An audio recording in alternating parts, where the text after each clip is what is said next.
দাঁড়িয়ে আছি একটি চাল কুমড়ার ক্ষেতে।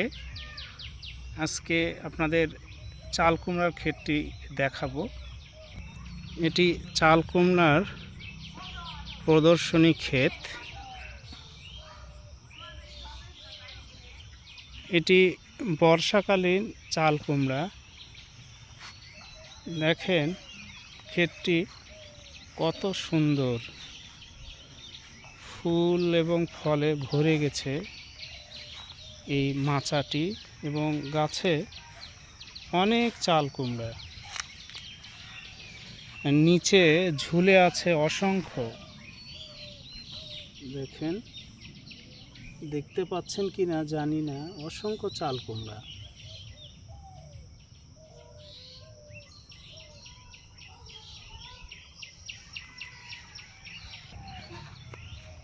বিশাল চাল কুমড়ার ক্ষেত। পুরা ক্ষেতটি চাল কুমড়ায় ভরা।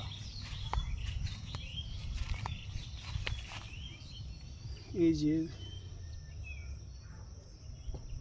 বহু চাল কুমড়া এখানে আছে, ঝুলে আছে মাচার মধ্যে। একটি জ্বালা চাল কুমড়া দেখেন, ছোট্ট। এবং চাল কুমড়ার বাজারে বেশ চাহিদা।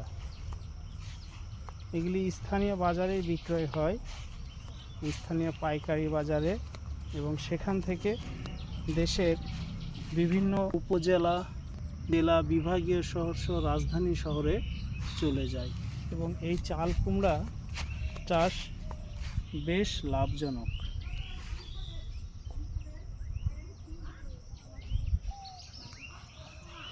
এই চাল কুমড়ার যে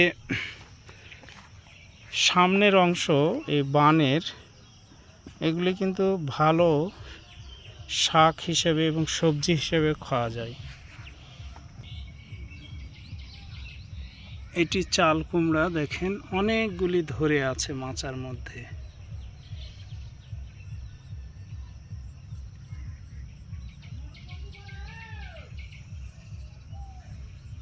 এটি হাইব্রিড চাল কুমড়া।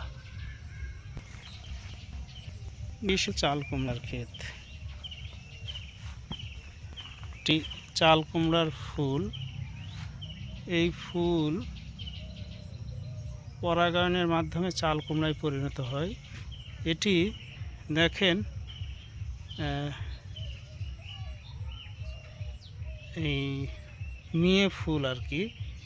এর মাথায় দেখেন রিসিভার আছে। একটি পুরুষ ফুল, যেটি পুরুষ ফুল সেটির মাথায় রিসিভার নেই। পুরুষ ফুল এনে এই রিসিভারের এখানে আলতো করে স্পর্শ করে দিলে এটি পরাগায়ন হয়। এই যে দেখেন, মৌমাছি এসেছে পুরুষ ফুল থেকে। যদি পুরুষ রেণু এখানে তার মুখের মধ্য দিয়ে আসে, সে মধু সংগ্রহ করছে, এখানে যে স্পর্শ করছে, এভাবে লাগলেই কি হয়, সেটি পরাগায়ন হবে এবং ফলে পরিণত হবে। যদি পরাগায়ন না হয়, বাতাস, বৃষ্টি অথবা এইরকম কীট পতঙ্গ, পাখির মাধ্যমে, তাহলে সেটি কখনোই ফলে পরিণত হবে না। আপনারা নিশ্চয়ই দেখতে পাচ্ছেন একটি মৌমাছি কি করছে, পরাগায়নের সহায়তা করছে। এইভাবেই পরাগায়ন হয়। বর্তমানে যারা কৃষক, তারাই কি করে, দুই টাইমে পরাগায়ন করে দেয় কৃত্রিমভাবে। একটি হচ্ছে সকালবেলা দিতে হয়, আর একটি সন্ধ্যার আগে দিতে হয়। যে পুরুষ ফুল ছিঁড়ে এসে যে প্রত্যেকটিতে স্পর্শ করে দিতে হয়, তাহলে সেটি ফলে পরিণত হয়। বিশাল চাল কুমড়ার ক্ষেত।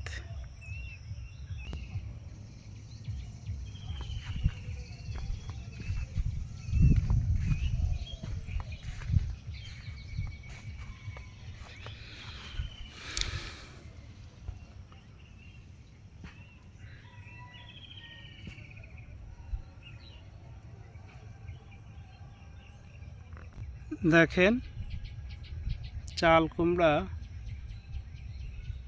ঝুলে আছে মাচার মধ্যে।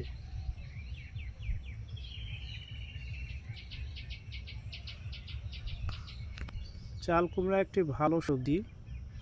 এটি যেমন তরকারি হিসেবে রেঁধে খাওয়া যায়, আবার এটি ভাজি করেও খাওয়া যায়।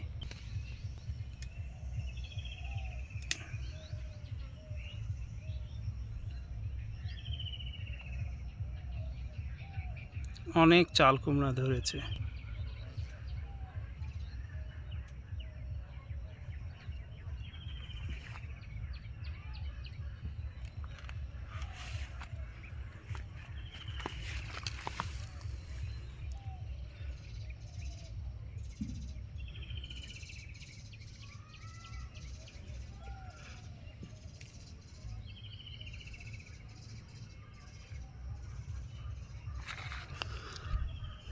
যেটি বলছিলাম যে বিশাল চাল কুমড়ার ক্ষেত এটি, যতদূর চোখ যায় শুধু চাল কুমড়া।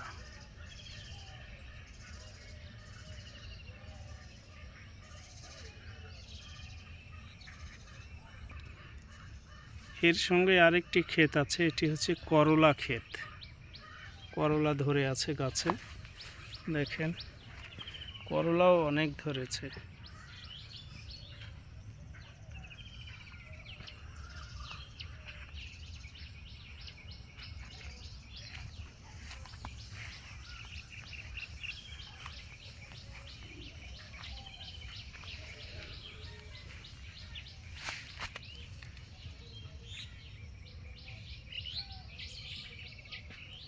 তো সকলকে